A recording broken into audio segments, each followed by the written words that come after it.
Assalamualaikum warahmatullahi wabarakatuh. Bertemu kembali dengan Ibu Devi di pembelajaran IPA pada semester 2. Baik, pada hari ini kita akan membahas mengenai sistem organisasi kehidupan. Dari yang terkecil, organisasi kehidupan itu dimulai dari sel, kemudian jaringan, organ, sistem organ, dan organisme. Sel merupakan satuan terkecil dari makhluk hidup. Kumpulan sel sejenis yang memiliki bentuk dan fungsi yang sama akan membentuk jaringan. Kemudian, kumpulan jaringan akan membentuk organ. Organ akan membentuk sistem organ, dan sistem organ akan membentuk organisme. Sel dapat dibedakan menjadi sel eukariot, yaitu sel yang sudah mempunyai membran inti, contohnya amuba, alga merah, jamur, tumbuhan, hewan, dan manusia. Bagian sel ini terdiri dari membran sel, sitoplasma, organel sel, dan inti sel. Sedangkan sel prokariot yaitu sel yang tidak punya membran inti, contohnya bakteri dan ganggang hijau biru.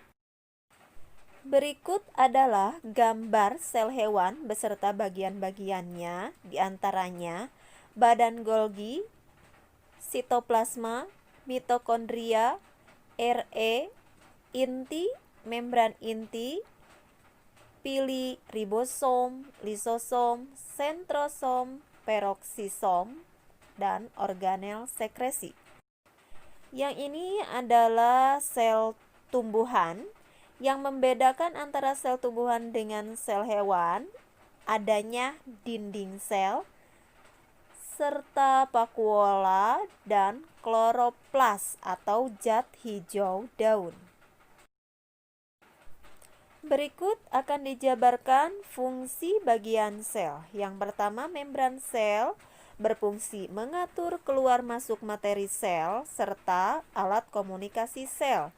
Yang kedua, sitoplasma yang merupakan cairan sel dan tempat mengapungnya organel sel. Inti sel merupakan pusat aktivitas sel yang memiliki materi genetik, DNA, dan protein, serta berfungsi dalam reproduksi sel. Ribosom berfungsi sebagai tempat sintesis protein sel, retikulum endoplasma, tempat sintesis protein dan lemak, serta penghubung inti sel dengan sitoplasma. Badan Golgi berfungsi sebagai sekresi karbohidrat dan lemak, serta membawa protein sel. Mitokondria merupakan tempat respirasi sel dan metabolisme sel, serta sebagai pusat energi sel. Lisosom berfungsi menghasilkan enzim pencernaan, mencerna materi tak terpakai di dalam sel dan materi asing berbahaya, serta berperan dalam peremajaan sel. Badan mikro berfungsi sebagai enzim pencernaan yang menetralkan racun serta mengubah lemak menjadi gula. Adapun organel sel yang hanya ada di sel tumbuhan antara lain dinding sel, vakuola sentral, dan plastida atau kloroplas yang berisi klorofil atau zat hijau daun yang berfungsi sebagai tempat fotosintesis. Organel yang hanya ada di sel hewan antara lain sentrosom, lisosom, dan flagel. Bentuk-bentuk sel bermacam-macam. Pada sel hewan kita bisa menemukan sel berbentuk bulat, pipi, bikonkav, kubus, silinder, gelendong, dan bersilia. Pada sel tumbuhan kita bisa menemukan bentuk sel persegi panjang, batang atau tiang, dan tidak beraturan. Berikut ini adalah gambar berbagai bentuk sel pada hewan. serta gambar berbagai bentuk sel pada tumbuhan.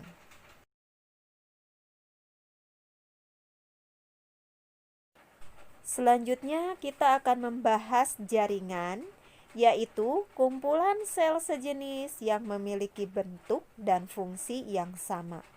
Pada hewan, kita bisa menemukan jaringan epitel, jaringan otot, jaringan tulang, jaringan ikat, jaringan darah, jaringan saraf, dan jaringan lemak.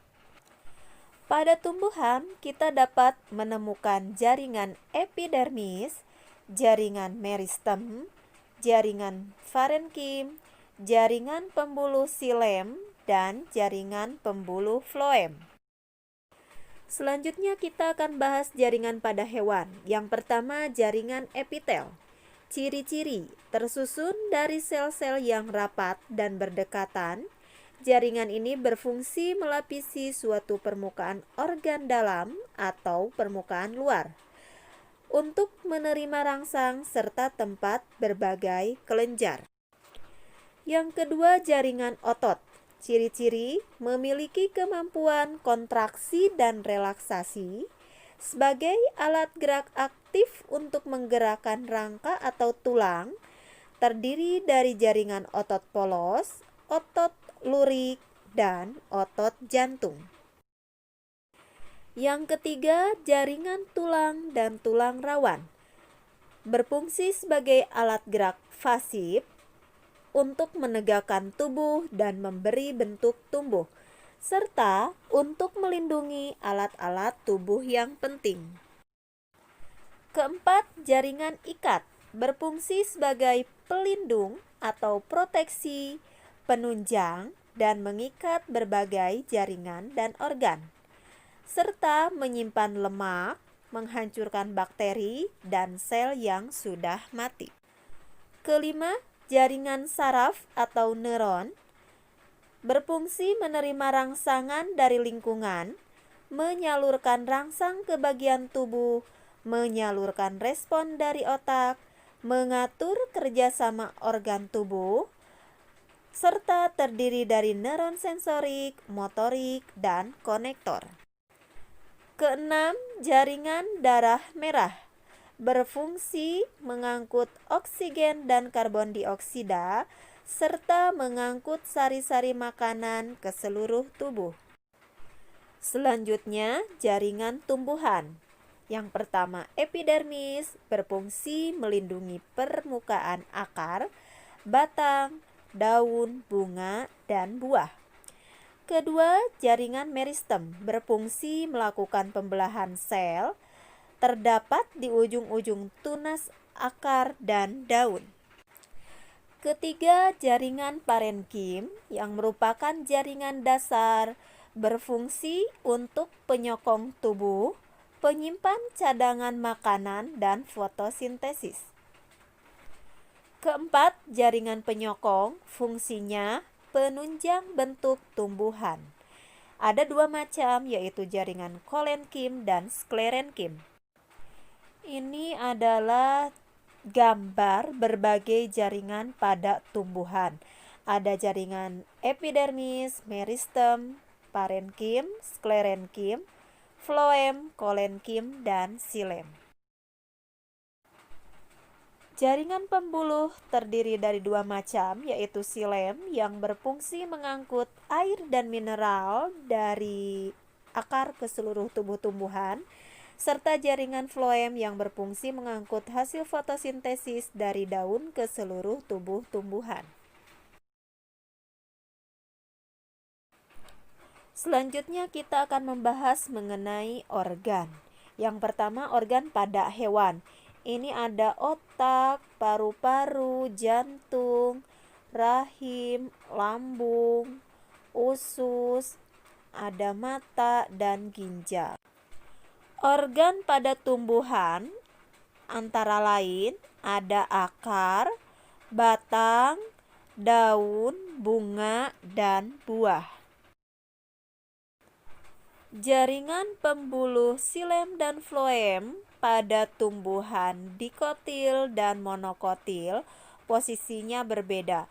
Ini gambar yang sebelah kiri batang dikotil dan gambar yang sebelah kanan gambar batang monokotil. Selanjutnya, sistem organ. Pada hewan, kita dapat menemukan sistem pencernaan, sistem pernapasan, sistem ekskresi, sistem peredaran darah, sistem saraf, sistem gerak, dan sistem reproduksi. Sedangkan pada tumbuhan, kita dapat menemukan sistem pembuluh silem dan sistem pembuluh floem.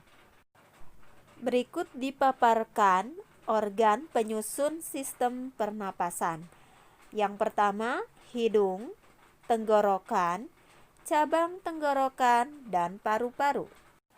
Pada tumbuhan, sistem pembuluh silem berfungsi mengangkut air dan mineral dari akar hingga ke ujung daun, sedangkan pembuluh floem berfungsi mengangkut hasil fotosintesis dari daun ke seluruh organ tumbuhan.